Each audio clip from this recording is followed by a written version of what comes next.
ದೇಶದ ಪ್ರಮುಖ ಕೈಗಾರಿಕೋದ್ಯಮಿ ಮತ್ತು ರಿಲಯನ್ಸ್ ಗ್ರೂಪ್ ಅಧ್ಯಕ್ಷ ಮುಕೇಶ್ ಅಂಬಾನಿರವರ ಕಿರಿಯ ಪುತ್ರ ಅನಂತ್ ಅಂಬಾನಿ ಜಾಮ್ನಗರದಿಂದ ದ್ವಾರಕಕ್ಕೆ ಪಾದಯಾತ್ರೆ ಹೋಗುವ ಮೂಲಕ ಸುದ್ದಿಯಾಗಿದ್ದಾರೆ.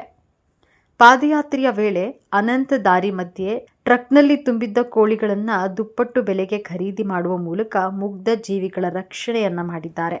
ಈ ಕುರಿತು ವಿಡಿಯೋವೊಂದು ಇದೀಗ ಸಿಕ್ಕಾಪಟ್ಟೆ ವೈರಲ್ ಆಗಿದ್ದು, ಅಂಬಾನಿ ಪುತ್ರನ ಈ ಮಹತ್ ಕಾರ್ಯಕ್ಕೆ ವ್ಯಾಪಕ ಶ್ಲಾಘನೆ ವ್ಯಕ್ತವಾಗ್ತಾ ಇದೆ. ಖ್ಯಾತ ಉದ್ಯಮಿ ಮುಕೇಶ್ ಅಂಬಾನಿರವರ ಕಿರಿಯ ಪುತ್ರ ಹಾಗೂ ರಿಲಯನ್ಸ್ ಇಂಡಸ್ಟ್ರಿಯ ನಿರ್ದೇಶಕ ಅನಂತ್ ಅಂಬಾನಿ ತಮ್ಮ ಹುಟ್ಟುಹಬ್ಬದಂದು ಶ್ರೀಕೃಷ್ಣನ ದರ್ಶನವನ್ನ ಪಡೆಯಲು ಜಾಮ್ನಗರದಿಂದ ದ್ವಾರಕಕ್ಕೆ ಪಾದಯಾತ್ರೆಯನ್ನು ಹೊರಟಿದ್ದಾರೆ. ಮಾರ್ಚ್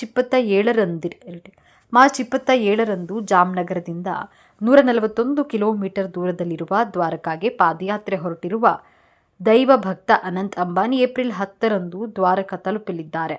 ಈ ಮಧ್ಯೆ ಅವರು ಕೋಳಿಗಳ ಹಿಂಡನ್ನ ರಕ್ಷಿಸುವ ಮೂಲಕ ಸಖತ್ ಸುದ್ದಿಯಾಗಿದ್ದಾರೆ.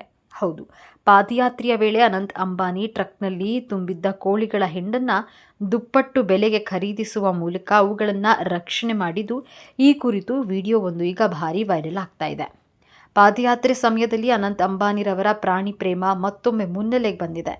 ಹೌದು, ಅಂಬಾನಿ ಪುತ್ರ ಪಾದಯಾತ್ರೆಯ ವೇಳೆ ದಾರಿ ಮಧ್ಯೆ ಟ್ರಕ್ನಲ್ಲಿ ತುಂಬಿದ್ದ ಕೋಳಿಗಳ ಹಿಂಡನ್ನ ರಕ್ಷಣೆ ಮಾಡಿದ್ದಾರೆ. ಅಷ್ಟೇ ಅಲ್ಲದೆ ಆ ಟ್ರಕ್ನಲ್ಲಿದ್ದ ಸುಮಾರು 250 ಕೋಳಿಗಳನ್ನು ದುಪ್ಪಟ್ಟು ಬೆಲೆಗೆ ಕೊಟ್ಟು ಖರೀದಿ ಮಾಡಿದ್ದಾರೆ. ಈ ಘಟನೆಯ ವಿಡಿಯೋ ಈಗ ಸಾಮಾಜಿಕ ಜಾಲತಾಣದಲ್ಲಿ ವೈರಲ್ ಆಗ್ತಿದೆ.